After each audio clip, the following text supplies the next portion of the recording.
긴 시간 동안 이 세계는 진실을 알지 못한 채 떠돌았다. 사람들은 삶의 의미를 묻지도 못한 채 태어났고 죽음이 무엇인지 알지 못한 채 사라졌다. 모든 것 위에서 자랐다. 고통은 늘 곁에 있었고 허무는 조용히 마음을 갉아먹었다. 그렇게 수천 번의 해와 달이 지나고 무수한 생과 사가 되풀이되었다. 그러나 이 세상에도 드디어 깨어난 이가 있었다. 고요한 새벽, 세상의 모든 소리가 멈춘 순간 그는 이치를 꿰뚫어 보았다. 괴로움이 어디서 비롯되고 구원의 길이 어디로 이어지는지 그는 분명히 보았다. 그리고 긴 침묵 끝에 결심했다. 이제 숨겨진 진실을 세상에 드러낼 때가 되었다고. 부처님은 연꽃처럼 고요히 앉아 있었다.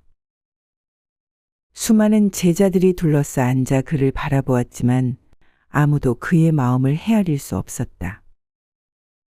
제자들의 마음 속에는 조급함과 의심이 일렁였다. 왜 아무 말씀도 하지 않는가? 왜 그 어떤 가르침도 내리지 않는가?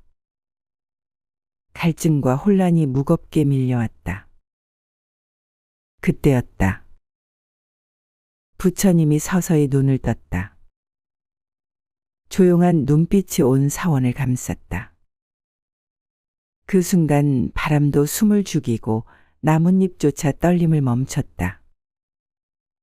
부처님께서 말씀하셨다. 지금까지 나는 중생들의 힘을 헤아려 그들이 견딜 수 있는 만큼만 가르쳐왔다.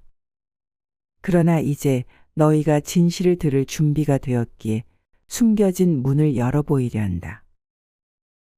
제자들은 서로를 바라보았다. 기대와 두려움, 환희와 망설임이 교차했다. 부처님은 이어서 조용히 말씀을 이었다. 모든 생명은 본래 부처의 씨앗을 지니고 있다. 그 씨앗은 지혜와 자비로 싹을 틔우고 수많은 생을 거쳐 꽃을 피운다. 이 진리를 믿지 못하면 영원히 어둠 속을 헤맬 것이다. 제자들 중 누군가 조심스럽게 물었다. 스승이시여, 그 진실은 우리가 감당할 수 있는 것입니까? 부처님은 미소 지으며 답했다. 물은 강을 이룰 때 비로소 바다를 만난다. 고통도 두려움도 모두 거쳐야 할 강물이다. 이 강을 건너는 자는 결국 진리의 바다를 보게 될 것이다. 그 말씀을 듣고 제자들의 얼굴에 미묘한 변화가 일었다. 두려움은 여전했지만 그 안에 작은 불빛처럼 희망이 깃들었다.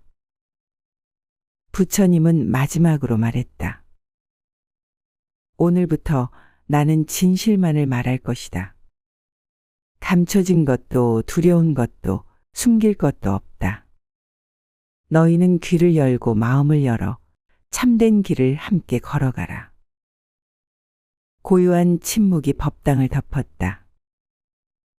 어딘가에서 새벽을 알리는 종소리가 울렸다. 세상은 어둠을 벗고 빛을 향해 조금씩 움직이기 시작했다. 그리고 그 작은 진동 속에서 위대한 서사의 첫 장이 조용히 열렸다. 리우다는 부처님 곁에 가장 오래 있었지만 마음 깊은 곳에 늘 의심을 품고 있었다. 모든 생명은 부처가 될 수 있다는 스승의 말을 그는 믿지 못했다. 그는 생각했다. 저렇게 어리석은 자도, 저렇게 사악한 자도, 저렇게 나약한 자도 과연 부처가 될 수 있을까? 그 자신조차도 의심스러웠다. 나는 과연 부처가 될 수 있는 존재인가? 어느 날 부처님은 리우다를 불렀다. 그리고 조용히 물었다. 리우다여, 내 마음은 지금 어디를 향하고 있느냐? 리우다는 대답하지 못했다. 그는 고개를 숙였고 마음속 깊은 곳에서 울리는 작은 목소리를 들었다. 저는 아직도 믿지 못하고 있습니다. 저는 아직도 두렵습니다. 부처님은 조용히 미소 지었다. 그리고 이렇게 이야기하기 시작했다. 옛날 옛적 한 부자에게 커다란 저택이 있었다. 그 집은 오래되고 낡아 사방에서 불이 일어나기 시작했다. 부자는 집안에 어린 자식들이 있다는 것을 알았다. 불길은 점점 번져가고 있었지만 아이들은 불타는 집안에서 장난을 치며 놀고 있었다. 그들은 불이 무엇인지 불길이 얼마나 무서운지 알지 못했다. 부자가 소리쳤다. 어서 나와라. 어서 이 집을 떠나라. 그러나 아이들은 부자의 말에 귀 기울이지 않았다. 그들은 여전히 장난에 빠져 있었다. 부자는 생각했다. 그냥 소리쳐서는 아이들을 구할 수 없다. 그래서 부자는 아이들에게 이렇게 말했다. 밖에는 너희가 좋아하는 수레가 있다. 사슴이 끄는 수레도 있고 염소가 끄는 수레도 있고 황소가 끄는 수레도 있다. 너희가 좋아하는 수레를 타러 어서 나오너라. 아이들은 그 말을 듣자마자 환호성을 지르며 밖으로 뛰쳐나왔다. 그리고 살아났다. 니우다는 가만히 그 이야기를 들었다. 부처님은 조용히 이어서 말씀하셨다. 중생들은 불타는 집 안에 살고 있다. 그 집은 욕망과 분노와 어리석음으로 가득 차 있다. 그러나 그들은 그 불길을 보지 못하고 있다. 그래서 나는 그들이 이해할 수 있는 방법으로 그들의 눈높이에 맞춰 진리를 말해왔다. 이제야 그들에게 가장 소중한 진실을 전할 때가 된 것이다. 니우다는 숨을 삼켰다. 불타는 집, 그것은 나였다. 나는 내 마음속 불길을 보지 못하고 장난처럼 의심하고 방황하고 있었다. 부처님은 나를 꾸짖지 않았다. 대신 나를 이해시키기 위해 나를 품어주었다. 그는 고개를 들어 부처님을 바라보았다. 눈앞에 선 스승은 변함없이 조용하고 따스했다. 니우다는 그제야 깨달았다. 진실은 먼 곳에 있는 것이 아니었다. 이미 오래전부터 부처님은 자신에게 모든 것을 내어주고 있었다. 니우다는 부처님 앞에 무릎을 꿇었다. 그리고 깊이 절하며 말했다. 스승이시여, 이제야 저는 부끄러운 마음을 버리고 그 길을 따르고자 합니다. 부처님은 고요히 고개를 끄덕였다. 법당 밖에서는 이미 아침이 밝아오고 있었다. 어둠은 물러가고 연한 햇살이 천천히 세상을 비추기 시작했다. 그리고 그 빛 속에서 니우다는 처음으로 진정한 첫걸음을 내디뎠다. 니우다는 의심을 내려놓고 작은 빛을 품었다. 그러나 또 다른 이 우바라는 그 빛을 자랑으로 삼으려 했다. 아직 깨달음의 길은 멀었다. 그의 이름은 우바라. 우바라는 누구보다 총명했다. 부처님 곁에서 누구보다 먼저 법을 들었고 누구보다 빠르게 경전을 외웠다. 그는 스스로를 남몰래 자랑스러워했다. 나는 다르다. 나는 가장 앞서 있다. 그는 그런 생각을 품은 채 다른 제자들을 내려다보았다. 왜 저들은 아직도 깨닫지 못하는가? 왜 저토록 어리석은가? 어느 날 부처님께서 제자들을 모아 법석을 여셨다. 부처님은 눈을 감고 조용히 말씀하셨다. 너희 모두는 본래 부처의 씨앗을 지니고 있다. 누구든 아무리 어리석은 자라도 아무리 죄 많은 자라도 끝내는 부처가 될 것이다. 우바라는 속으로 웃었다. 저런 말은 저런 자들을 위해 있는 것이지. 나에게야 당연한 말이다. 나는 이미 부처에 가까운 존재다. 그때 부처님은 눈을 떴다. 그리고 우바라를 향해 천천히 시선을 돌렸다. 우바라여, 너는 지금 어디를 향해 가고 있는가? 우바라는 당황했다. 그는 입을 열었다. 저는 스승님의 가르침을 따르고 있습니다. 저는 누구보다 열심히 수행하고 있습니다.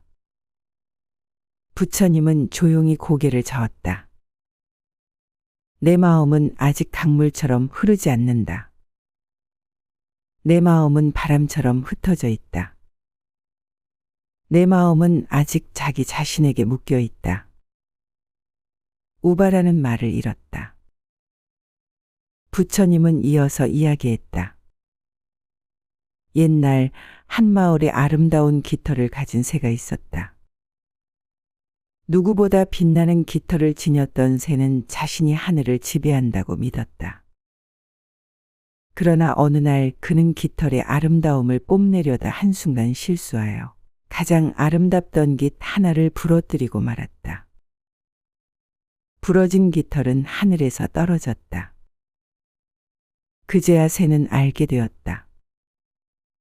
자신을 높였던 것은 깃털이 아니라 하늘을 나는 마음이었음을. 부처님은 우바라를 바라보며 부드럽게 말했다. 지혜도 공덕도 모두 너를 높이려는 마음을 버릴 때 비로소 참된 힘을 얻는다. 깃털은 부서질 수 있지만 하늘을 나는 마음은 부서지지 않는다. 우바라는 온몸이 굳은 채 그 말씀을 들었다. 가슴 깊은 곳에서 무언가 무너져 내리는 소리가 들렸다. 그는 이제 알았다. 그가 믿었던 것은 깃털이었다. 화려한 지식, 빠른 깨달음, 타인을 내려다보는 오만. 그는 하늘을 나는 법을 배우지 못했던 것이다. 우바라는 천천히 바닥에 이마를 대고 엎드렸다. 스승이시여, 저를 비추어 주십시오. 이제 저는 비로소 길을 잃었음을 압니다. 부처님은 조용히 응답했다. 길을 잃은 자만이 진정한 길을 찾을 수 있다. 그리고 사원 안에는 더없이 고요한 침묵이 흘렀다. 그 침묵 속에서 우바라는 부러진 깃털을 가슴에 안고 다시 하늘을 나는 법을 배워야 함을 깨달았다. 우바라는 천천히 이마를 땅에 붙인 채 조용히 숨을 내쉬었다. 그가 지녔던 교만의 깃털은 이미 부러지고 있었다. 그러나 그 부러짐은 끝이 아니라 시작이었다. 오히려 그 부러진 깃털을 통해 그는 하늘을 나는 법을 다시 배워야 함을 알게 되었다. 사원에는 한동안 깊은 고요가 흘렀다. 그리고 그 고요 속에서 또 다른 마음이 소리 없이 일렁이기 시작했다. 욕망을 버리지 못한 자, 집착에 사로잡힌 자, 손에 쥔 것을 놓지 못해 끊임없이 괴로워하는 자가 있었다. 그 이름은 지바. 그는 사랑했고 소유했고 잃을까 두려워했고 그래서 더욱 움켜쥐었다. 그러나 움켜쥘수록 소나기에는 모래처럼 빠져나가는 것들이 있었다. 지바는 누구보다 애썼다. 사랑하는 사람을 지키기 위해 소중한 물건을 놓지 않기 위해 그는 온몸으로 세상을 붙들었다. 그러나 그의 마음은 늘 불안했다. 붙잡을수록 두려웠다. 움켜쥘수록 불행했다. 지바는 이해하지 못했다. 왜 사랑하는 것을 지키려 할수록 그토록 마음이 아픈 것인지. 부처님은 지바를 부르셨다. 조용한 저녁 붉은 노을이 사원을 물들일 때였다. 부처님은 지바에게 작은 모래 한 줌을 쥐게 하셨다. 그리고 말씀하셨다. 쥐어보아라. 지바는 힘껏 모래를 쥐었다. 그러나 손가락 사이로 모래는 새어나갔다. 그는 더 세게 움켜쥐었다. 손바닥에서 모래는 점점 줄어들었다. 부처님은 다시 말씀하셨다. 이제 손을 펴보아라. 지바는 조심스럽게 손을 폈다. 그의 손바닥 위에는 여전히 한 줌의 모래가 남아 있었다. 손을 열었을 때 모래는 거기 있었다. 움켜쥘 때보다 더 많이, 더 조용히. 부처님은 고요히 말했다. 사랑도 소유도 삶도 그러하다. 쥐려 할수록 사라지고 열어둘수록 함께 머문다. 움켜쥐면 모래는 빠져나가고 비워두면 모래는 머문다. 지바는 그 말씀을 듣고 고개를 들었다. 처음으로 눈앞이 트이는 것 같았다. 그는 두려웠다. 하지만 그 두려움 너머에 어쩌면 자유가 있을 것 같았다. 지바는 천천히 손을 열었다. 마음속에 꼭 쥐고 있던 것들을 하나하나 놓아보기로 결심했다. 무서웠지만 그는 믿기로 했다. 비워야 채워질 수 있다는 것을. 놓아야 진짜 함께할 수 있다는 것을. 붉은 노을은 저물어 가고 있었다. 그리고 그 저무는 빛 아래서 지바는 아주 조심스럽게 첫 발을 내딛었다. 지바는 손을 열었다. 움켜쥐던 모든 것을 조금씩 놓아두기 시작했다. 그의 손에는 아무것도 남지 않은 듯 보였지만 그 비움 속에 조용한 평화가 깃들기 시작했다. 손을 놓은 순간 마음은 가벼워졌다. 그리고 그 가벼움 속에서 그는 비로소 사랑을 알기 시작했다. 하지만 여전히 마음을 태우는 이가 있었다. 참을 수 없는 분노에 사로잡혀 타인을 미워하고 세상을 원망하며 살아가는 자가 있었다. 그의 이름은 바라타. 바라타의 눈은 늘 타오르는 불길 같았다. 불공평한 세상에 대한 원망, 상처 입은 과거에 대한 복수심, 그는 늘 주먹을 쥐고 살아갔다. 바라타는 세상을 미워했다. 가난했던 어린 시절을, 모욕을 주었던 사람들을, 자신을 외면했던 세상을 미워했다. 그는 부처님의 곁에 있으면서도 여전히 분노를 품고 있었다. 가르침을 듣는 순간에는 고개를 숙였지만 마음속에서는 끊임없이 저항했다. 세상은 나를 배신했다. 나는 세상을 믿지 않는다. 그날도 바라타는 법당 구석에 홀로 앉아 있었다. 부처님은 조용히 그를 바라보았다. 그리고 다가가 한 줌의 재를 손에 담아 바라타에게 내밀었다. 바라타여, 이 재를 쥐어보아라. 바라타는 주먹을 꽉 쥐었다. 재는 손가락 사이로 흩어졌다. 그러나 그는 더욱 세게 쥐었다. 소나기가 아파올 만큼. 부처님은 부드럽게 말했다. 내가 분노를 움켜쥘수록 그 불은 이미 사그라진 뒤에 잿더미를 더욱 쥐는 것과 같다. 분노는 이미 끝난 것을 끝내지 못하게 만든다. 상처는 이미 지나갔건만 너는 그 죄를 놓지 못하고 있다. 바라타는 숨이 막혔다. 가슴이 터질 듯 아팠다. 그는 속으로 외쳤다. 나는 잊을 수 없다. 나는 용서할 수 없다. 그러나 그의 손안에 쥔 죄는 점점 빠져나갔고 결국 남은 것은 아무것도 없었다. 부처님은 조용히 덧붙였다. 내가 쥐고 있는 것은 고통이 아니라 고통의 그림자다. 그림자를 놓아야 빛이 들어온다. 바라타는 서서히 주먹을 폈다. 손바닥 위에는 아무것도 남아있지 않았다.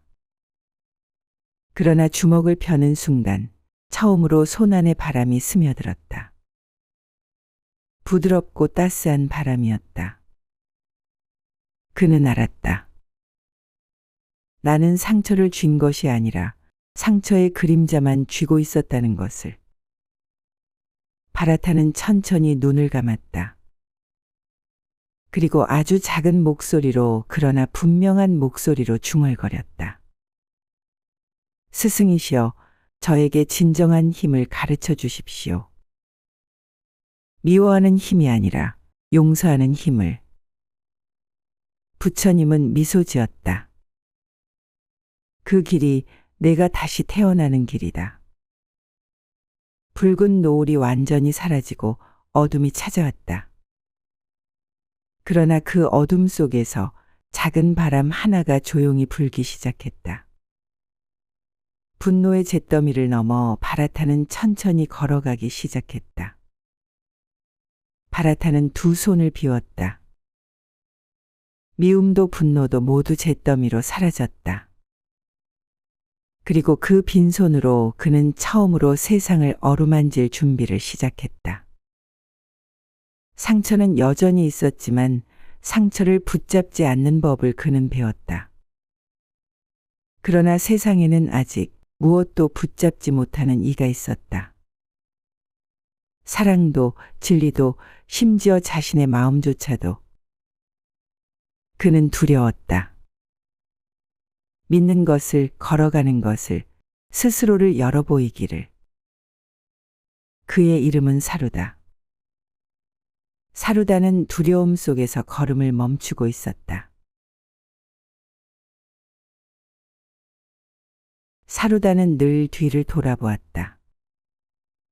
그는 앞을 향해 나아가는 법을 몰랐다. 실수할까 두려워했고, 거절당할까 두려워했고, 실패할까 두려워했다. 심지어 부처님의 가르침조차 온전히 받아들이지 못했다. 그는 늘 의심했다. 내가 정말 이 길을 갈 수 있을까? 내가 정말 변할 수 있을까? 부처님은 사루다를 조용히 불렀다. 그리고 말했다. 사루다여, 강을 건너고 싶은가? 사루다는 고개를 끄덕였다. 그러나 곧 다시 고개를 떨구었다. 부처님은 다시 물었다.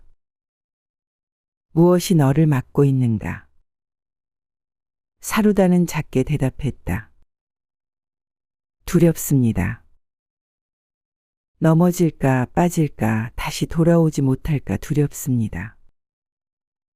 부처님은 조용히 손가락으로 땅에 선을 그었다. 그리고 말했다. 이것이 강이라면 너는 그 선 하나조차 건너지 못할 것이다. 두려움은 실체가 아니다. 두려움은 내 마음이 만들어낸 그림자일 뿐이다. 사루다는 그 선을 바라보았다. 얇고 가벼운 선, 그러나 그의 마음에는 깊은 강처럼 느껴졌다. 부처님은 이어서 말했다. 얼어붙은 강을 보아라. 겉은 단단해 보이지만 그 아래에는 여전히 물이 흐르고 있다. 두려움이란 바로 그러하다. 너를 멈추게 하는 것은 단단한 얼음이 아니다. 너 스스로 얼어붙은 마음이다.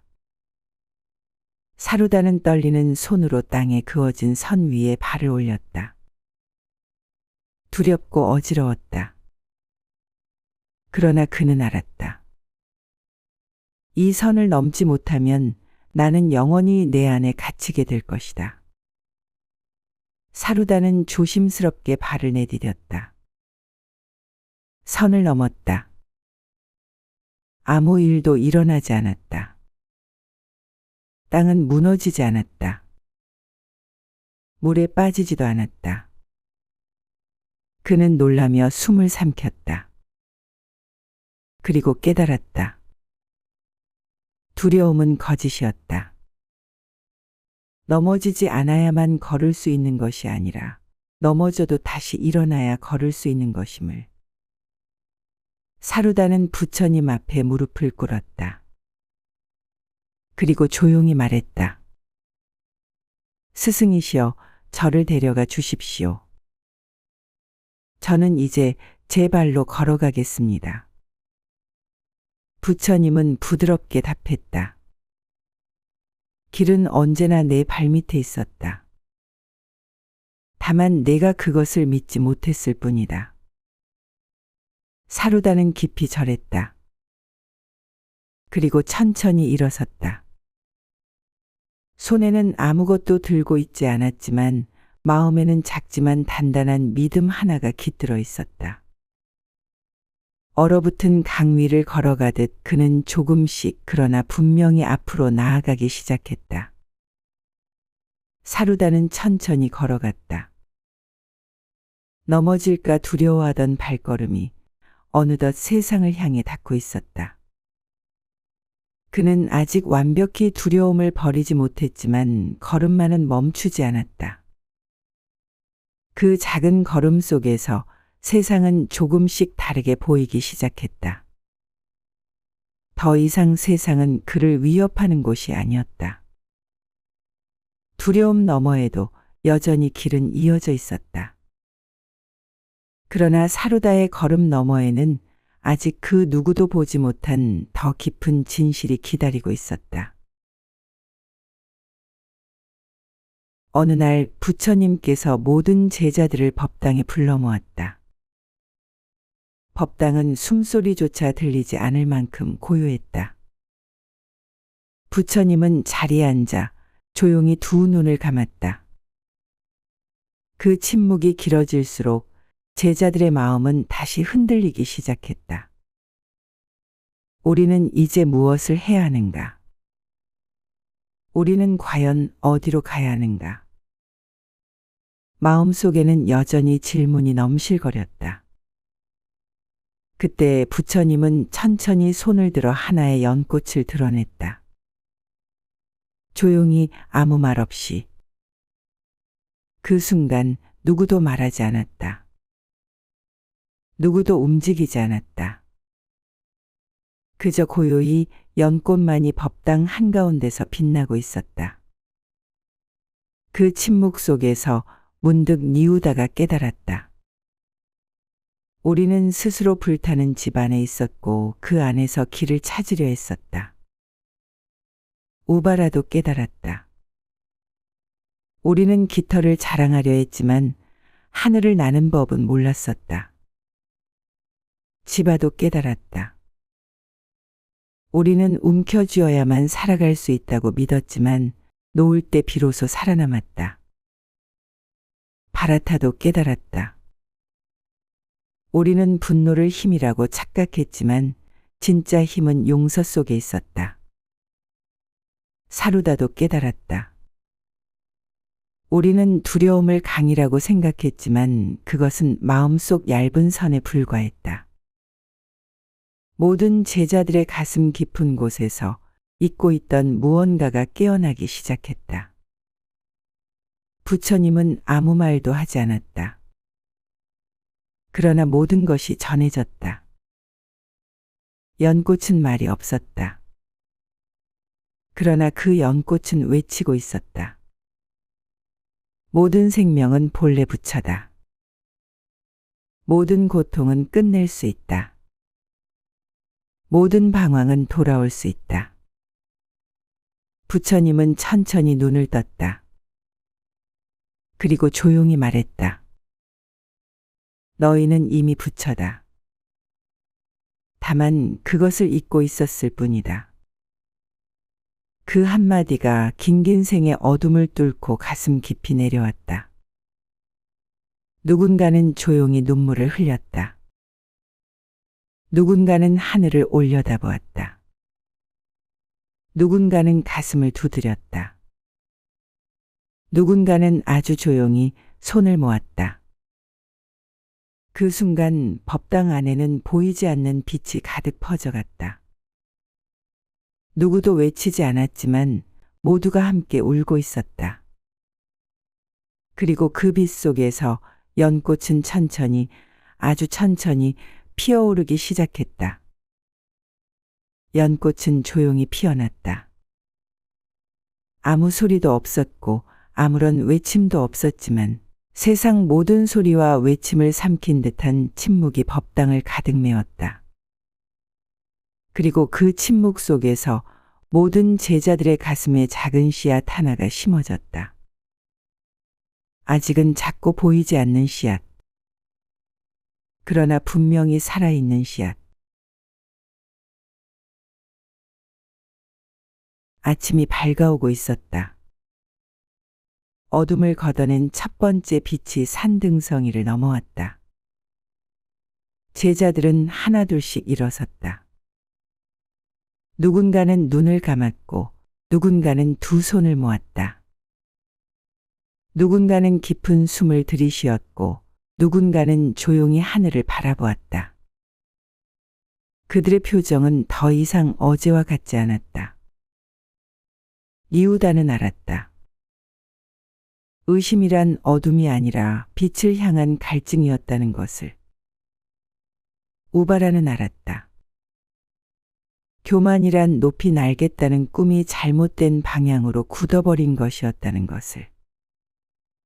지바는 알았다. 집착이란 사랑을 잃을까 두려운 마음이 만든 사슬이었다는 것을. 바라타는 알았다.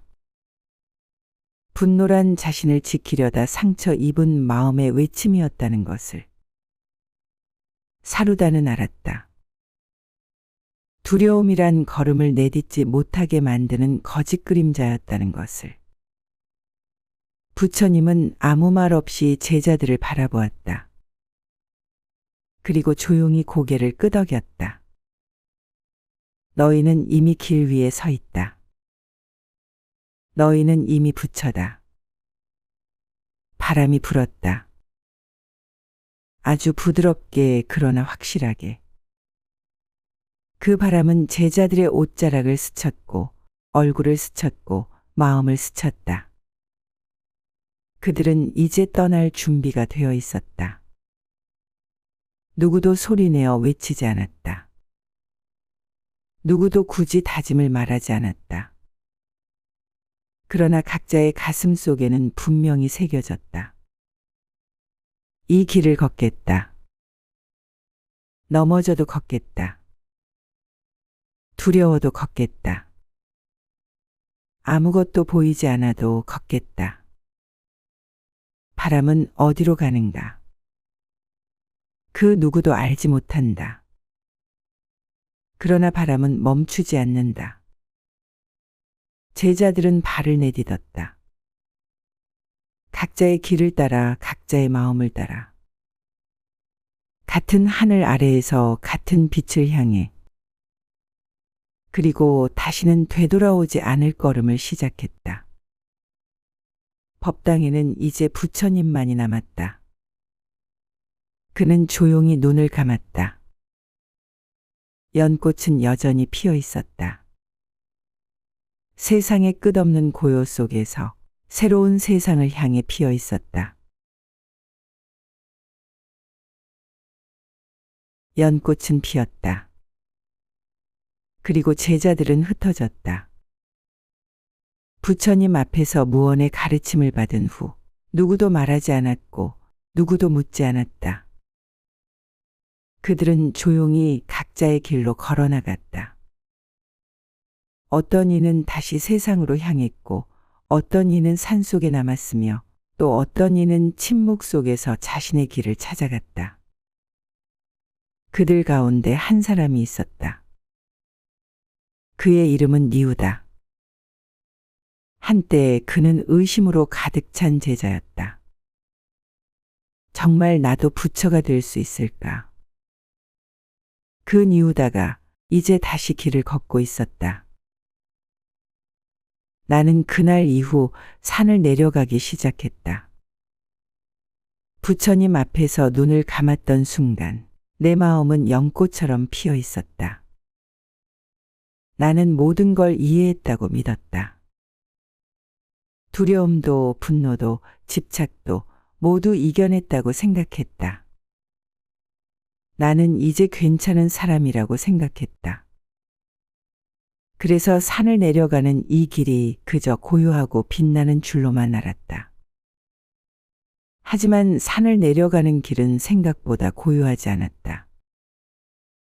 바람은 불었고 나무는 속삭였고 내 안에서 잠잠하던 오래된 소리들이 다시 깨어났다. 다시 돌아가면 너는 변하지 않을 것이다. 이건 그저 일시적인 감정일 뿐이다. 깨달았다고 말해도 결국 똑같은 사람이 아니냐. 나는 알았다. 이 소리들은 밖에서 온 것이 아니었다. 바로 내 안에 남아있던 나였다. 세상은 변하지 않았다. 달라진 것은 나뿐이었는데 나는 내가 얼마나 달라졌는지를 계속 확인하고 싶어졌다. 마을로 내려가자 사람들은 물었다. 그래서 너는 이제 부처가 된 거냐? 그 물음 앞에서 나는 아무 말도 하지 못했다. 깨달음은 그 순간의 환희가 아니었다. 그건 매일 걸어야 하는 길이었고 매 순간 다시 살아내야 하는 일이었다. 한 걸음 또 한 걸음. 나는 다시 흔들렸고 마음은 무거워졌고 무릎은 떨렸다.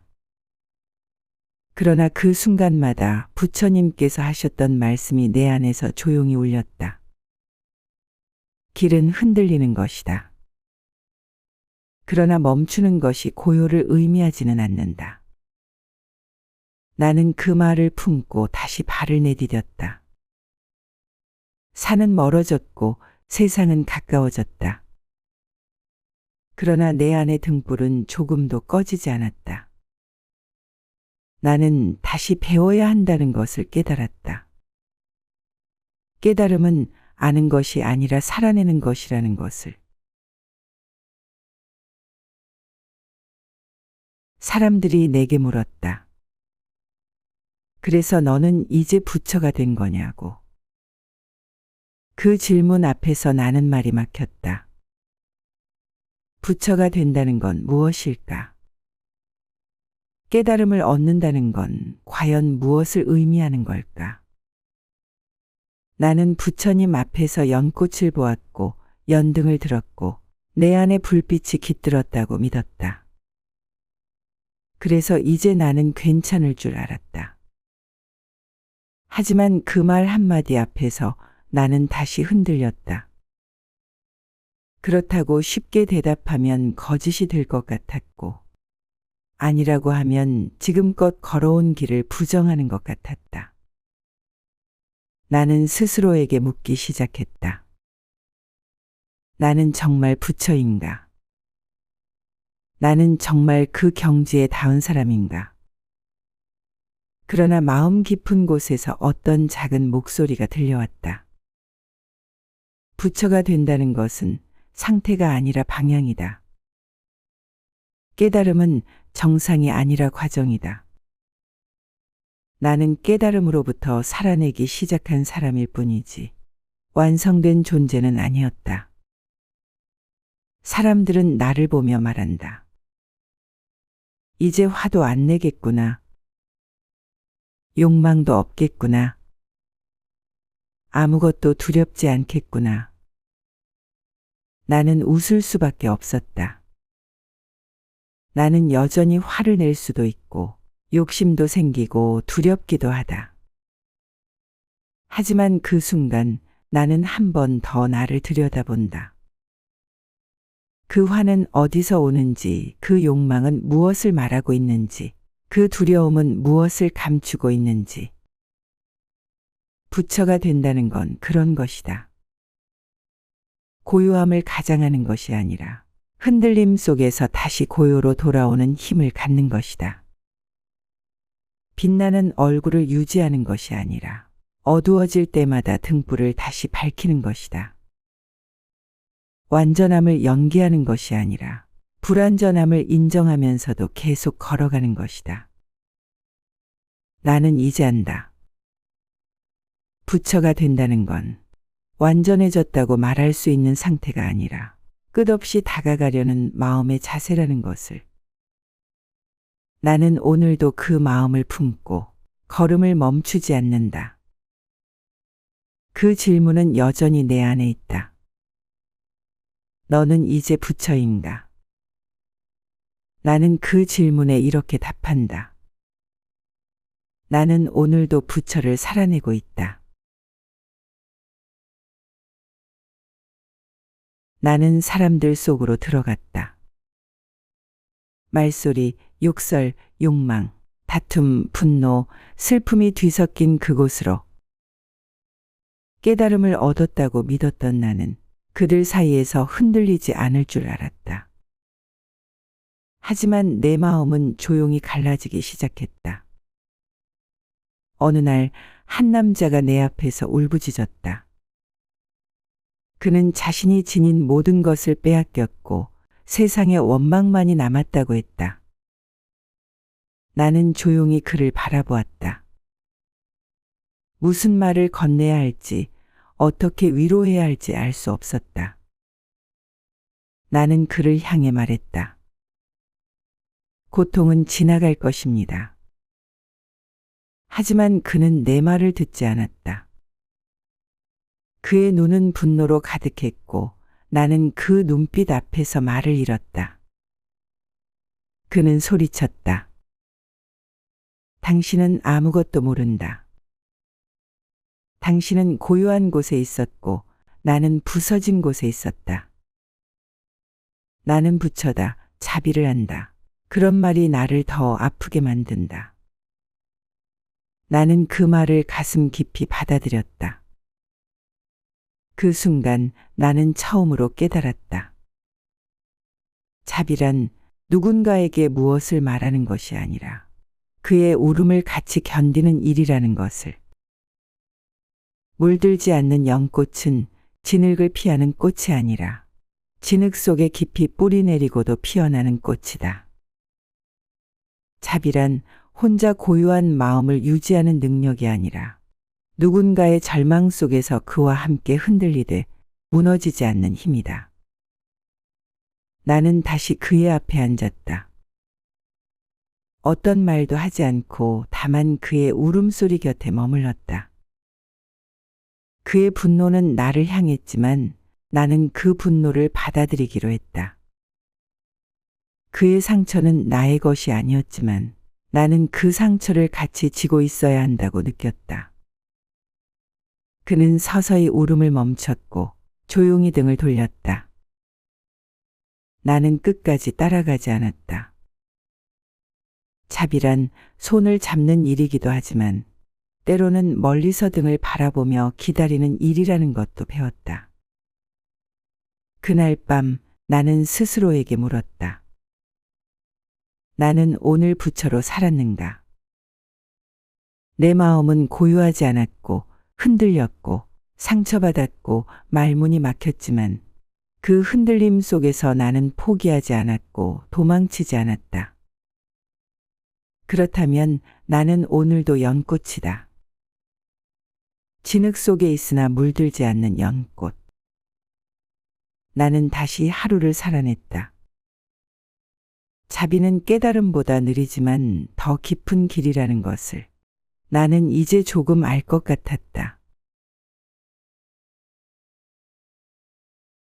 그는 나보다 먼저 산을 내려온 제자였다. 이름은 아나야. 말수가 적고 미소가 조용했던 사람. 무엇을 말하지 않아도 그 곁에 있으면 마음이 고요해지곤 했다. 내가 혼란 속에 있을 때 그는 말없이 나를 앉혀주었고, 내가 화가 날 때 그는 함께 아무 말 없이 길을 걸어주었다. 그런 그가 세상을 떠났다는 소식을 들었을 때 나는 아무것도 할 수 없었다. 깨달음을 얻은 제자였기에 죽음조차 고요히 맞이했을 거라 생각했지만 그의 빈자리를 마주한 순간 나는 무너졌다. 나는 울었다. 울지 않을 줄 알았는데, 울 필요 없다고 생각했는데, 나는 그를 잃었다는 사실 앞에서 그저 인간이었다. 사람들이 말했다. 그래도 그는 해탈했을 겁니다. 다시 태어나지 않을 겁니다. 나는 그 말들이 고맙기도 하고 또 한편으론 너무 멀게 느껴졌다. 그가 더 이상 이 세상에 없다는 사실, 그 진실이 가슴을 찔렀다. 나는 다시 부처님의 말씀을 떠올렸다. 모든 것은 인연 따라 오고 인연 따라 사라진다. 그러나 인연은 사라지지 않는다. 나는 이해하려 했었다. 죽음이 끝이 아니라는 것을, 이별이 단절이 아니라는 것을. 하지만 그럼에도 불구하고 나는 그가 그리웠다. 나는 그의 흔적이 남은 자리에 앉아 조용히 바람을 느꼈다. 눈을 감으니 그와 함께 걷던 산길, 그와 함께 나누었던 침묵, 그가 내게 했던 마지막 인사가 떠올랐다. 리우다, 언젠가 다시 만날 거야. 모양은 달라도 인연은 그대로 남을 테니까. 그 말이 이제야 마음속 깊이 울렸다. 나는 손을 모았다. 기도가 아니었다. 그저 그의 이름을 가만히 품는 마음이었다. 나는 부처가 되고 싶었다. 그러나 그날은 나는 그저 한 사람의 친구로, 한 사람의 중생으로 그를 마음에 안고 있었다. 바람이 불었다. 이름 없는 바람이었지만 그 바람 속에 그의 숨결이 느껴졌다. 나는 조용히 중얼거렸다. 아나야, 잘 가. 나는 아직 이 길 위에 있어. 조금 더 걷다가 어딘가에서 다시 만날 수 있기를. 그리고 나는 다시 일어섰다. 눈물은 말랐고 마음은 조금 더 깊어졌다. 이별은 슬펐지만 그 슬픔은 나를 더 단단하게 만들었다. 바람은 계속 불고 있었고 나는 그 바람 속을 걸었다. 조용히 그러나 멈추지 않고. 사람들이 내게 고개를 숙였다. 대단하시네요. 그 마음을 어떻게 유지하십니까? 진짜 부처 같으세요. 나는 손사래를 쳤지만 마음 한쪽이 살짝 움직였다. 그들의 말이 나를 흔들었다. 나는 그 흔들림이 작은 파문일 뿐이라고 생각했지만 며칠 뒤 나는 그 파문 위에 서 있는 나를 발견했다. 나는 내 말투가 달라지고 있다는 걸 느꼈다. 내 걸음이 조금 더 천천히, 조금 더 누군가에게 보이기 위해 조심스러워졌다는 걸 느꼈다. 나는 어느 순간 수행자처럼 보이는 나를 살아내고 있었다. 그걸 알아차렸을 때 마음이 철렁 내려앉았다. 이건 아니다. 나는 다시 스스로에게 물었다. 진짜 수행이란 무엇인가? 부처님께서는 늘 말씀하셨다. 진흙에 들어가되 진흙을 피하지 말라. 물속에 들어가되 젖는 것을 두려워하지 말라. 나는 내 안의 욕망을 없앴다고 생각했지만 그 욕망은 더 얇고 조용한 얼굴로 다시 돌아와 있었다. 사람들의 존경, 인정, 따뜻한 말, 그것들을 원하고 있었던 나. 나는 그걸 부끄러워하지 않기로 했다. 욕망은 부끄러운 것이 아니라 알아차리지 못한 욕망이 문제인 것이다. 나는 내 안의 진흙을 다시 들여다보았다. 거기엔 과거의 집착들이, 내가 놓았다고 믿었던 감정들이 아직도 머물고 있었다. 나는 그것들을 끌어안았다. 나는 다시 진흙 위를 걷기로 했다. 넘어질 수도 있고 더러워질 수도 있지만 내 발은 그 진흙 위를 벗어나지 않았다. 진흙은 피하는 것이 아니라 그 위에서 균형을 배우는 것이다. 누가 보지 않아도, 누가 칭찬하지 않아도 나는 내 마음 안에서 진실하게 서 있고 싶었다. 그날 밤 별이 보이지 않는 하늘을 올려다보며 나는 스스로에게 조용히 말했다. 이유다, 넌 아직 먼 길을 걷고 있구나. 그래도 괜찮아. 진흙 속에서라도 걸음을 멈추지 않는 한 너는 길 위에 있는 것이다. 그는 내게 불친절하게 다가왔다. 첫마디부터 조롱이었고 첫눈빛부터 싸움이었다. 깨달았다면서 왜 이렇게 멍청해 보이냐? 부처 흉내 좀 그만 내지 그래. 그의 말은 나를 찌르기 위해 던져졌고 나는 그 말들의 피를 흘리지 않기 위해 애써 웃었다. 하지만 웃음 뒤에서 내 마음은 천천히 뜨거워지고 있었다. 분노는 없다고 믿었는데 나는 그를 향해 마음속으로 소리치고 있었다. 당신은 아무것도 모르면서 나도 애쓰고 있다고. 그 순간 나는 깨달았다. 자비는 감정이 없는 것이 아니라 감정을 품고 있는 상태에서조차 그 감정에 휘둘리지 않는 힘이라는 걸. 나는 그를 미워하지 않으려 했었다. 그러나 동시에 나 자신에게도 솔직하고 싶었다. 그래, 나는 상처받았다. 나는 지금 이 말이 아프다.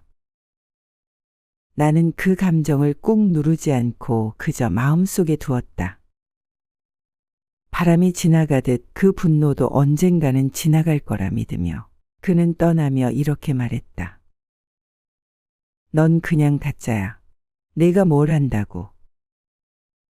나는 그의 뒷모습을 보며 작게 인사했다. 그래도 당신이 행복하길 바랍니다.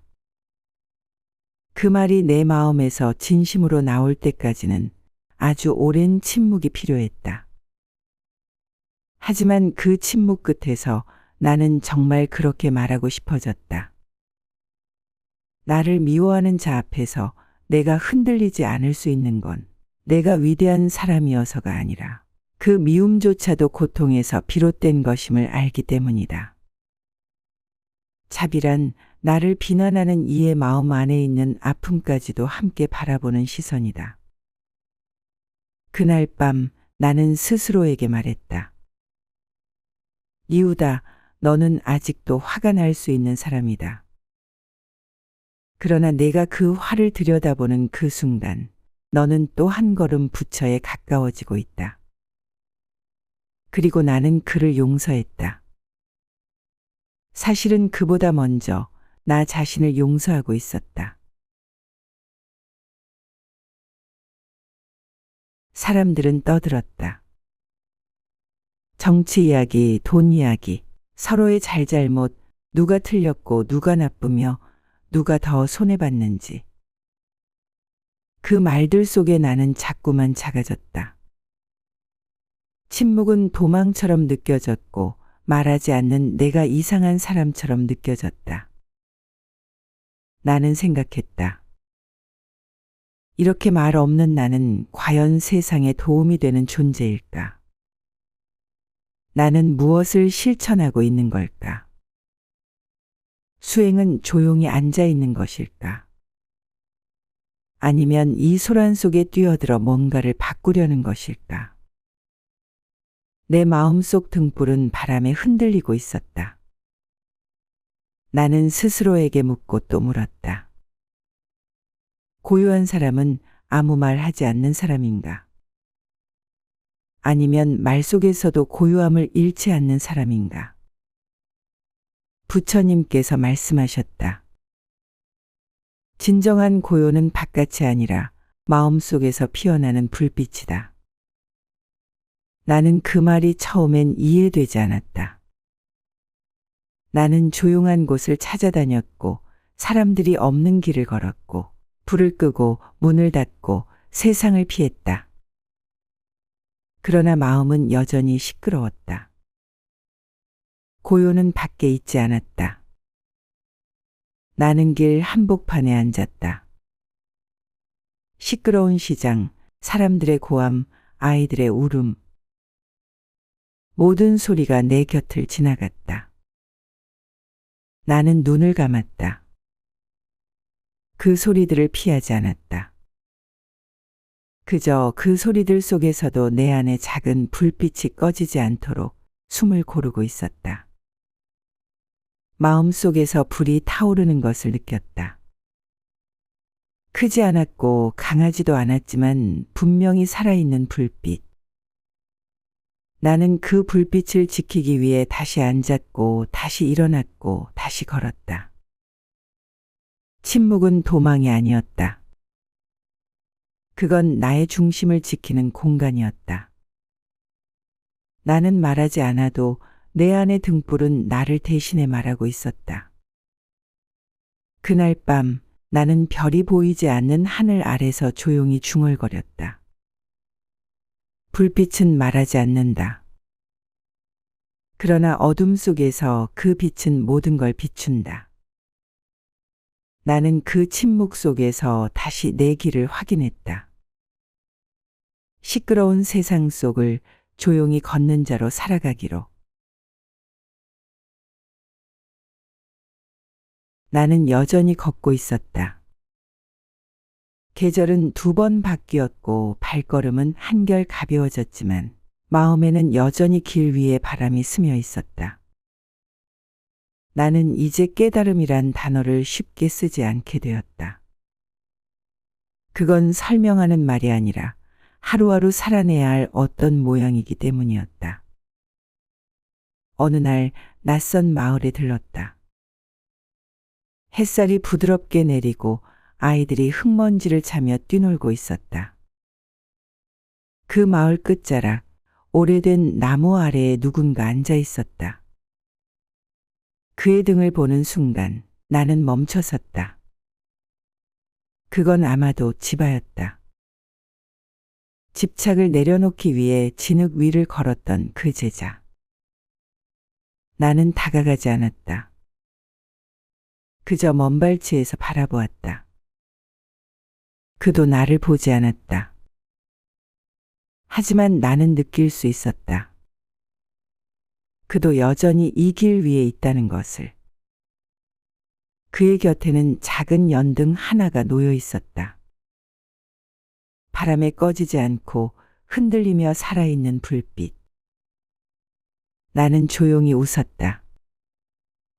그 순간 또 다른 길모퉁이에서 우바라의 뒷모습이 보였다.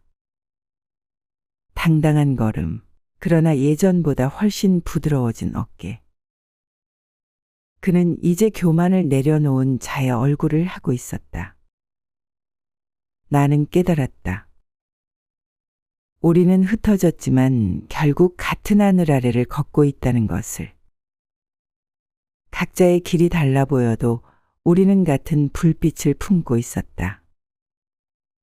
그날 밤 나는 작은 연등 하나를 꺼내 들었다. 아무도 보지 않는 산길 한복판. 나는 그것을 조용히 켰다. 그리고 중얼거렸다. 부처님, 이 연등은 제가 누군가에게 받은 것입니다. 그리고 오늘 다시 다른 누군가에게 전하려 합니다. 불빛은 크지 않았지만 그것 하나로 어둠이 밀려났다. 그 빛이 아주 먼 곳에서 또 하나의 연등을 깨우고 있었다. 깨달음은 혼자 피우는 불이 아니라 서로에게 건네는 연등이었다. 다시 피어나는 연등. 나는 그 빛 아래서 다시 길을 걸었다. 다시 혼자가 아니었다. 나는 이제 괜찮다고 생각했다. 이만하면 충분히 걸었다고 생각했다. 마음은 고요했고 몸은 가벼웠고 세상은 더 이상 날 흔들지 않는 것처럼 느껴졌다. 나는 조용한 산 중턱에 머물며 작은 연등 하나를 켜고 기도처럼 숨을 쉬며 하루를 살고 있었다. 그러던 어느 날 산 아래 마을에서 사람이 올라왔다. 늙은 어머니를 부축하며 눈동자 가득 피로와 절망을 안고 그는 나를 보자마자 무릎을 꿇었다. 스님, 제 어머니가 죽어가고 있습니다. 기도라도 해주십시오. 마음이 너무 아파 어디에도 기댈 곳이 없습니다. 나는 당황했다. 그의 말이 아니라 내 마음이 그 고통을 낯설게 느끼고 있었다는 사실이. 나는 깨달음을 말할 수 있었지만 그의 고통 속으로는 들어가지 못하고 있었다. 그를 위로하는 말이 입에 맴돌았지만 그 어떤 말도 그 절박함을 품을 수 없었다. 그 순간 나는 알았다. 내가 아직 길 위에 있다는 것을. 깨달음은 머무는 자리를 만드는 것이 아니라 다시 나아가는 이유를 만드는 것이란 걸. 그의 어머니를 위해 염불을 하며 나는 내 안의 고요를 다시 깨웠다. 그 고요는 나를 위한 것이 아니라 그들을 위한 것이어야 했다. 부처님께서는 말씀하셨다. 보살은 바람처럼 온다. 그러나 누구의 이름도 부르지 않고 어둠 속에 먼저 도착한다. 나는 다시 짐을 쌌다. 이미 걸은 길이었지만 이제는 새로운 발걸음으로 그 길을 다시 내려가야 했다. 이제 나는 아는 자로서 걷는 것이 아니라 함께 아파하는 자로서 걷는다. 다시 중생의 고통 속으로, 다시 혼란의 마을 속으로, 다시 욕망과 분노와 눈물 속으로. 왜냐하면 거기에도 연등이 필요하기 때문이다. 나의 연등은 이제 나를 밝히는 것이 아니라 누군가의 어둠을 덜어주는 등불이 되어야 한다. 그래서 나는 다시 산을 내려간다. 고요를 등에 지고 바람을 따라 불빛을 들고 다시 걸어간다. 이제는 내 고통이 아닌 너의 고통 속으로. 나는 그녀를 처음 보는 순간부터 알 수 있었다. 그녀의 어깨는 울고 있었고 그녀의 눈은 이미 멀리 어딘가를 향해 꺼져 있었다. 그녀는 자식을 먼저 떠나보낸 어머니였다. 그녀는 내 앞에 앉아 아무 말도 하지 않았다. 나는 무슨 말을 꺼내야 할지 몰랐다. 나는 이미 많은 사람을 위로해 본 적이 있었고 많은 이의 아픔을 곁에서 지켜본 적도 있었다. 하지만 이번엔 달랐다. 그녀의 고통은 나의 언어 바깥에 있었다. 내가 겪어보지 않은 고통. 내가 짐작조차 할 수 없는 상실. 나는 말하지 않았다. 말이 오히려 폭력일 수 있다는 걸 알았기 때문이다. 나는 그저 함께 앉아 있었다. 그녀는 가끔 하늘을 올려다보았고 가끔은 땅을 바라보았다. 시간은 느리게 흘렀다. 하지만 나는 그 느림이 필요하다는 걸 느꼈다. 어떤 고통은 급하게 건드려서는 안 되는 것이다. 어떤 눈물은 흘릴 수 있을 때까지 기다려야 하는 것이다. 그녀는 조용히 입을 열었다. 스님, 저는 이제 어떻게 살아야 하나요? 나는 대답하지 못했다. 대답할 자격이 없다고 느꼈다. 그녀는 이어 말했다. 다시는 웃을 수 없을 것 같아요. 그 아이가 없는데 나는 왜 이렇게 살아있죠? 나는 숨을 들이쉬었다. 그리고 조용히 말했다. 당신이 아직 숨을 쉬고 있다는 것, 그 자체가 아이와 이어진 길일지도 모릅니다. 그녀는 고개를 떨구고 한참을 울었다. 나는 그녀의 울음에 어떤 설명도 붙이지 않았다. 그 울음이 끝날 때까지 나는 그대로 앉아 있었다. 그날 밤 나는 스스로에게 물었다. 내가 도운 걸까? 아니면 아무것도 하지 못한 걸까? 하지만 그 질문은 곧 사라졌다. 그녀의 울음 곁에 있었다는 사실 하나만으로 나는 그 자리에 있어야 했다는 걸 알게 되었기 때문이다. 깨달음이란 고통을 없애는 능력이 아니라 사라지지 않는 고통 옆에 머무는 힘이라는 걸 나는 그날 배웠다.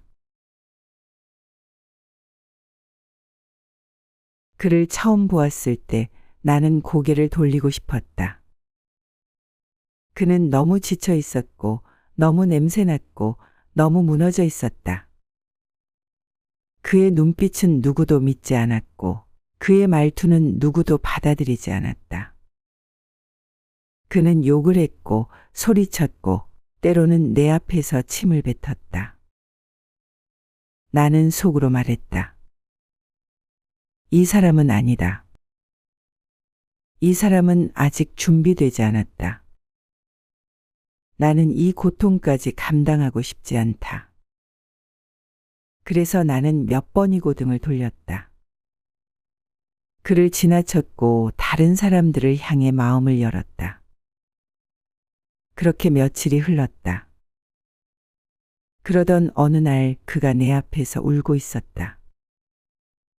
사람들은 피했고 그는 혼자였고 나는 그 모습을 보고도 한 걸음 더 지나가려 했다. 그런데 마음속에서 무언가가 나를 잡아당겼다. 그건 연민이었고 책임이었고 내가 보살이 되겠다고 결심했던 날의 다짐이었다. 나는 다시 걸음을 돌렸다. 그를 향해 갔다. 그는 울음을 멈추지 않았다. 나는 아무 말도 하지 않았다. 그저 그의 곁에 조용히 앉았다. 그는 손으로 얼굴을 가렸고 나는 그 손이 떨리고 있다는 걸 알아차렸다. 그 떨림은 나의 마음도 흔들었다. 나는 그가 나를 미워했던 순간들을 떠올렸고 그가 나를 거부했던 말들을 떠올렸다. 그러나 그 모든 기억 위로 지금의 이 울음이 덮여왔다. 나는 그를 미워하지 않았다. 나는 다만 그를 감당할 자신이 없었을 뿐이었다. 그건 자비가 아니라 두려움이었다. 그날 밤 나는 오래도록 무릎을 꿇고 앉아 있었다. 내가 누구를 위해 연등을 들겠다고 말했던 그날을 다시 떠올렸다. 차마 외면하지 못한 마음이 나를 다시 연등 앞으로 데려왔다. 깨달음은 눈부신 것만이 아니다. 때로는 외면하고 싶었던 얼굴 앞에서 눈을 피하지 않는 것. 그것이 보살의 첫 마음일지도 모른다. 그는 말이 없었다. 항상 구석에 앉아 있었고 눈을 마주치지 않았고 질문을 해도 대답하지 않았다. 처음엔 관심을 두지 않았다. 세상에 다친 사람은 언제나 있었고 나는 그저 조용히 곁에 있어주면 된다고 생각했다. 그러나 어느 날 그가 혼잣말을 했다. 난 아무것도 아닌데 왜 자꾸 날 보려고 하지? 그 말에 나는 멈춰섰다. 그건 내가 한때 속으로 되뇌던 말이었다. 그는 나와 닮아 있었다. 의심 많던 시절 누구의 손도 믿지 못하고 진심이라는 말이 오히려 무서웠던 그때의 내가 그 안에 있었다. 나는 그에게 다가가려 했다. 하지만 그럴수록 그는 더 멀어졌다. 나는 알았다. 그는 아직 나를 믿지 않았다. 그보다 더 정확히 말하면 그는 자기 자신을 믿지 못하고 있었다. 나도 그랬다. 나를 위로하는 말이 더 아팠고 부드러운 말이 날 비웃는 것처럼 들렸고 부처라는 말이 거짓처럼 느껴졌던 날들이 있었다. 나는 그에게 물었다. 내가 여기에 있어도 괜찮을까? 그는 고개를 들지 않았지만 그 말 이후로 자리를 떠나지 않았다. 나는 매일 그 곁에 앉았다. 아무 말도 하지 않고 그의 침묵을 방해하지도 않고 그저 그가 무너지지 않도록 내가 조금 뒤에서 등을 받쳐주는 마음으로. 나는 어느 날 문득 생각했다. 누군가의 고통을 껴안는 일은 결국 내 안의 고통을 다시 꺼내는 일이기도 하다는 걸. 나는 그를 돕고 있었지만 사실은 그를 통해 내가 나를 다시 껴안고 있었다. 깨달음은 끝이 아니라 돌아보는 일이고 보살의 길은 먼저 나아간 자가 잠시 뒤를 돌아보는 일이라는 걸. 나는 그를 통해 배우고 있었다. 그는 여전히 말이 없었지만 내가 일어설 때면 작게 고개를 끄덕였다. 그 작고 미세한 움직임 안에 내가 걸어온 수많은 고통의 시간들이 조용히 되살아났다. 나는 그에게서 등을 돌리지 않았다. 그건 곧 내가 나 자신에게 등을 돌리지 않는 일이기도 했다. 나는 점점 지쳐가고 있었다. 도와달라는 이가 늘었고 울음은 매일 들렸고 누군가는 나를 붙잡고 누군가는 나를 미워했고 누군가는 끝없이 자신을 원망했다. 나는 말없이 듣고 있었고 말없이 곁에 있었고 말없이 등을 받쳐주었다. 그러나 어느 날 그 모든 말들이 내 안에 쌓이기 시작했다. 그들의 고통이 나의 체온을 차갑게 만들었고 그들의 분노가 내 가슴에 어둠을 드리웠고 그들의 절망이 내 두 눈을 흐리게 했다. 나는 그들이 짊어진 업을 나도 함께 지고 있다는 걸 느꼈다. 누군가는 자식의 죽음을, 누군가는 부모의 버림을, 누군가는 가난과 폭력과 배신을 안고 있었다. 그들의 이야기를 들을 때마다 나는 등을 숙이고 그 고통을 나누어 가지려 했다. 하지만 어느 순간 나는 쓰러질 것 같았다. 나는 부처님께 물었다. 스승이시여, 이 모든 고통을 짊어질 수는 없을 것 같습니다. 저는 너무 작고 약합니다. 그때 마음속에서 부처님의 말씀이 떠올랐다. 보살은 중생의 업을 없애주는 자가 아니라 그 업의 물결 속에 함께 발을 담그는 자다. 고통은 사라지지 않는다. 그러나 그 고통 곁에 등불이 있을 수는 있다. 나는 무릎을 꿇고 두 손을 모았다. 등불이 되어야 한다는 말은 결코 가벼운 말이 아니었다. 그것은 타인의 고통 앞에서 흔들리되 무너지지 않는 일이고 그들의 업을 부정하지 않되 그 속에서도 함께 걸어가는 일이다. 나는 다시 일어섰다. 마음은 무거웠지만 그 무게가 헛된 것은 아니라는 걸 이제는 알 수 있었다. 나는 고통을 지우려 하지 않았다. 다만 그 고통 속에서 조금 더 오래 머무를 수 있는 사람이 되기로 했다. 업은 사라지지 않는다.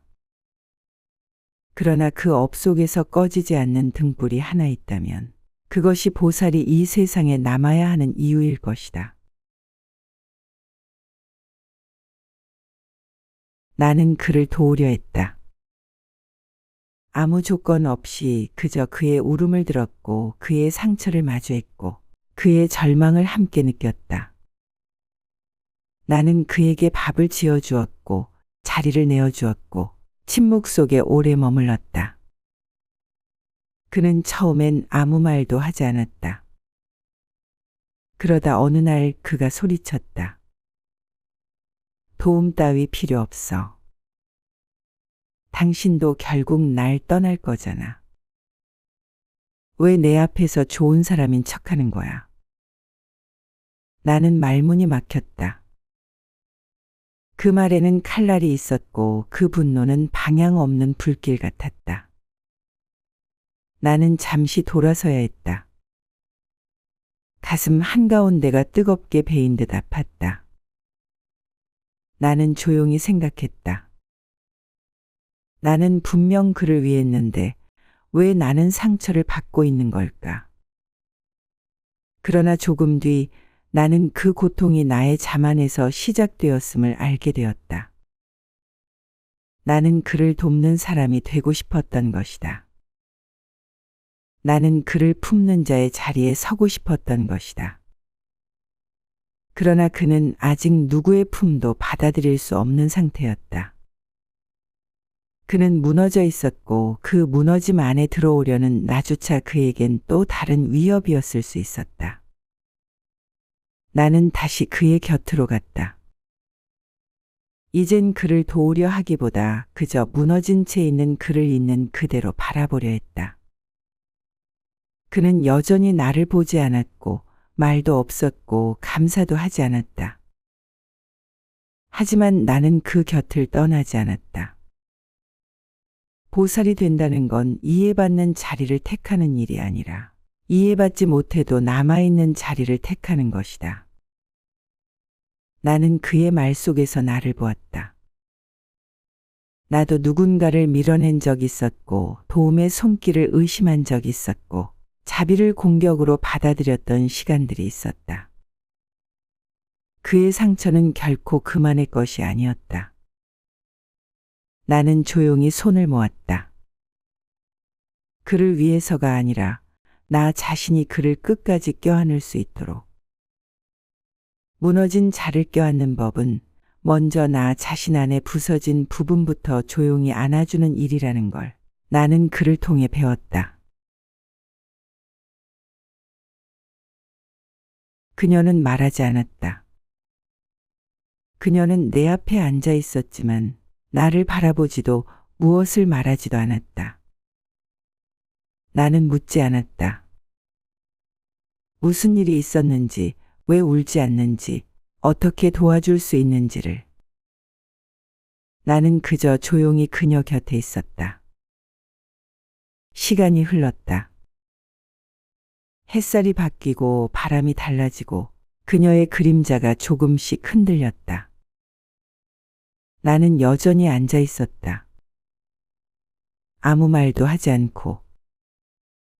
그녀의 고통은 깊었다. 표정은 무너져 있었고 눈동자는 비어 있었고 손끝은 미세하게 떨리고 있었다. 나는 그 떨림을 바라보며 나도 모르게 숨을 깊이 들이쉬었다. 그 고통이 내게 들어오는 것을 막기 위해서가 아니라 그 고통이 내게 스며들 수 있도록 내 마음을 열기 위해서였다. 나는 아무 말도 하지 않았다. 그 말들이 때로는 벽이 될 수 있다는 걸 알기 때문이다. 그녀는 말없이 앉아 있었고 나는 말없이 곁에 있었다. 그 사이에 작은 바람이 지나갔다. 그 바람은 어떤 소리보다도 진실했다. 나는 그녀를 바라보며 생각했다. 자비는 언어가 아닐 수도 있다. 아니, 오히려 자비는 언어가 사라진 뒤에야 비로소 시작되는 것일 수도 있다. 그녀는 조용히 숨을 쉬었다. 그 숨결이 너무 약해서 그녀의 호흡에 맞추기 위해 나는 몇 번이나 내 호흡을 멈추었다. 그리고 어느 순간 그녀가 나를 바라보았다. 처음으로. 단지 바라보았을 뿐이었다. 나는 그 눈빛에 1000가지 말보다 더 많은 이야기가 담겨 있다는 걸 느꼈다. 나는 고개를 끄덕였다. 그녀도 아주 작게 고개를 끄덕였다. 그것으로 충분했다. 그날의 그 고요가 아무 말도 하지 않고 건넨 그 마음이 나에게도 그녀에게도 하나의 등불이 되어주었다. 그 등불은 작았지만 어둠 속에서 우리를 서로 알아보게 해주었다. 나는 그제야 알았다. 보살은 말을 잘하는 자가 아니라 말이 사라져도 그 자리에 남아있는 자라는 걸. 나는 그날도 평소처럼 작은 연등 하나를 켜고 있었다. 누구를 위해서도 아니었고 누가 보라고 하는 것도 아니었다. 그저 내 마음 안에 어둠을 잊지 않기 위해, 그리고 누군가의 고통이 이 등불 속에서 잠시라도 쉴 수 있기를 바라는 마음으로. 마침 지나가던 한 아이가 나를 보았다. 그 아이는 말없이 내 앞에 앉았다. 무릎을 꿇지도 않았고 합장하지도 않았다. 그저 고개를 갸웃거리며 내가 들고 있는 연등을 바라보았다. 나는 아무 말도 하지 않았다. 그 아이도 아무 말이 없었다.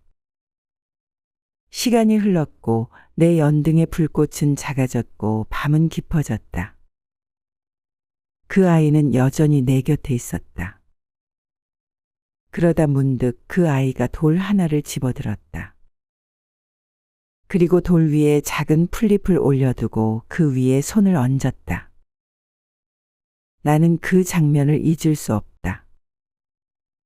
그 아이는 자신만의 연등을 만들고 있었다. 불이 있진 않았지만 그 마음은 분명히 따뜻했다. 나는 조용히 웃었다. 그 어떤 설법도 그 어떤 말씀도 없이 연등은 또 하나 켜지고 있었다. 그 아이는 끝내 나를 쳐다보지 않았다. 하지만 나는 알 수 있었다. 그도 이제 누군가의 어둠 속에서 자기만의 불빛을 지켜낼 사람이라는 걸. 깨달음은 말로 전해지지 않는다.